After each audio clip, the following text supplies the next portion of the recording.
थाल बनाएं और कान्हा जी को भोग लगाएं। आज हम बनाएंगे मोहन थाल। ये बेसन का हलवा होता है जो कि वृंदावन में भोग लगाया जाता है जिससे। इसके लिए हम 2 कप बेसन लेंगे और 3 बड़े चम्मच दूध लेंगे।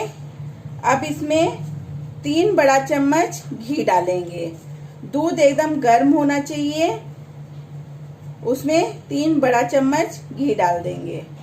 इन दोनों को डाल के मिला लेंगे। ये हलवा खाने में बहुत ही अच्छा लगता है। हाँ, बनाने में थोड़ा टाइम लगता है पर खाने में बहुत ही स्वादिष्ट बनता है और बिल्कुल दानेदार बनता है। अब इस बेसन में ये घी और दूध वाला मिक्सचर थोड़ा थोड़ा करके डालेंगे और इसमें मोयन लगाएंगे। उसके लिए इस तरह थोड़ा थोड़ा दूध और घी वाला मिक्सचर डालें और इसमें मिलाते जाएं। उंगलियों की सहायता से इसे इस तरह करते जाएं। सारा दूध इसमें डाल दें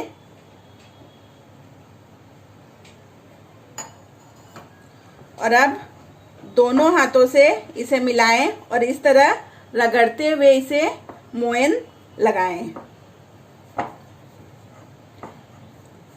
ये बिल्कुल मिल जाना चाहिए और बिल्कुल जैसे सूजी होती है उस तरह का हो जाना चाहिए मिलके।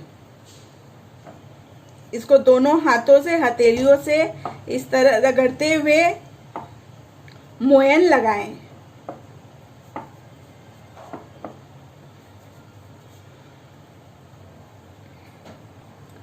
ये देखिए, इसे हमने 5 से 7 मिनट तक इस तरह मोयन लगा लिया है। ये कुछ इस तरह का हो गया है। अब इसे हम 5-7 मिनट के लिए अब ढक के छोड़ देंगे। अब इसे हम अच्छी तरह से छान लेंगे। इस तरह मोटी चालनी लेंगे जिससे हम चावल छानते हैं और उसमें इसे छान लेंगे और इसे हाथ से रगड़ते हुए इस तरह छान लेंगे। इन मोटे दानों को भी हाथों से अच्छी तरह से रगड़ के छान लें। ये खुल के बिल्कुल बारीक सूजी जैसे हो गए हैं। अब एक कढ़ाई में 3/4 हिस्सा घी डालेंगे। पूरा 1 कप भर के नहीं डालेंगे, 3/4 कप घी डालेंगे। घी को गर्म होने देंगे। घी गर्म हो चुका है, बहुत ज्यादा गर्म नहीं करना है, बस पिघला लेना है। अब इसमें ये मोयन दिया हुआ बेसन डालेंगे। बेसन डाल के इसको लो मीडियम फ्लेम में सेकेंगे। इसको बिल्कुल लो मीडियम फ्लेम में धीरे धीरे करके और लगातार चलाते हुए सेकें।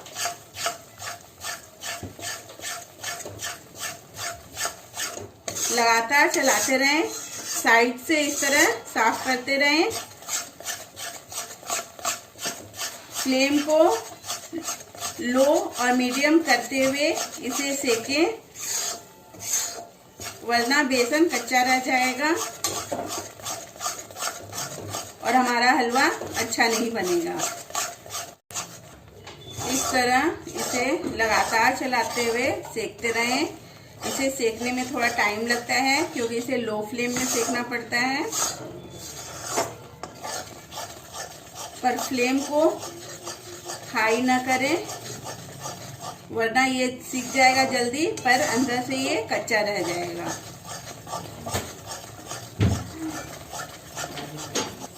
इसका कलर हल्का चेंज होना शुरू हो गया है। अभी और थोड़ा सेकना है। ये घी भी छोड़ना शुरू कर दिया है। देखिए, ये बिल्कुल घी छोड़ने लगा है। कलर भी हल्का चेंज हो गया है। अभी इसे और थोड़ा सेकें। इसी तरह लगातार चलाते हुए सेकते रहें। अब इसमें हम आधा कप दूध लेंगे और दूध को थोड़ा थोड़ा करके डालेंगे, एक बार में नहीं डालेंगे। इस तरह थोड़ा थोड़ा करके डालेंगे और इसे चलाते हुए सेकते जाएंगे। इसे अच्छी तरह से चलाएं, वरना कढ़ाई में ये चिपक जाएगा। थोड़ा थोड़ा करके दूध डालें, इससे इसमें स्वाद दोगुना बढ़ जाता है, बहुत ही अच्छा बनता है इस तरह दूध डालने से। थोड़ा रुक रुक के दूध डालें।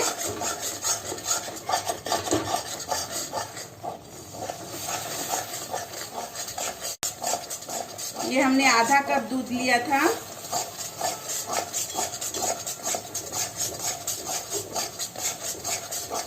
इसे 5 से 6 बार डालें, करीब 1-1 चम्मच करके। इस तरह इसे चलाते रहें और दूध डालते रहें। फ्लेम को मीडियम में ही रखें, फ्लेम को न बढ़ाएं और लगातार चलाते रहें। इसे अच्छी तरह कढ़ाई छोड़ने तक सेकें। देखिए घी छोड़ चुका है और अब कढ़ाई में चिपक भी नहीं रहा है, इसका मतलब हलवा सीख चुका है। अब इसमें हम आधा कप खोआ डालेंगे। खोए को बारीक कोर ले बिल्कुल और इसमें डाल दें। इसे 1 से 2 मिनट के लिए चला लें।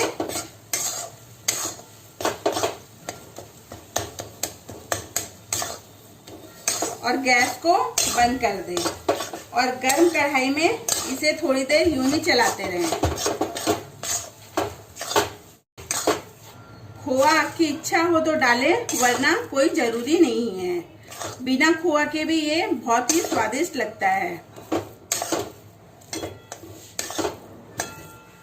अब इसके लिए हम चाशनी बनाएंगे।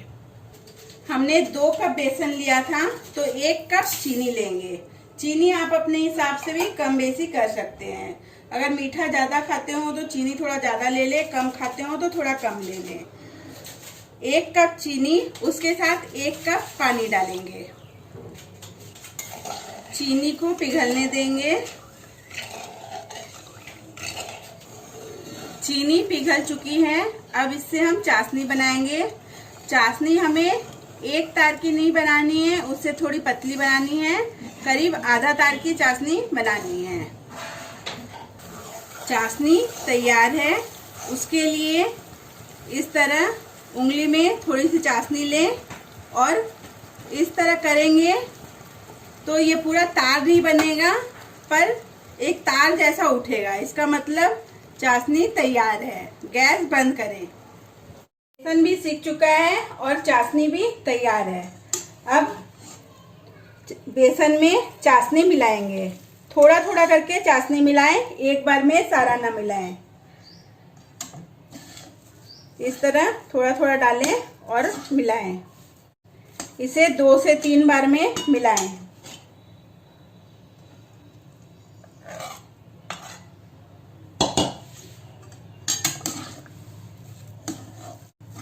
अब सारी चाशनी इसमें डाल दें और इसे अच्छी तरह से मिला लें। इसमें कुछ पत्ती केसर की डालें। 1/4 चम्मच इलायची पाउडर डालें। इन्हें डाल के मिला लें। इलायची और केसर से इसमें काफी अच्छी खुशबू हो जाएगी।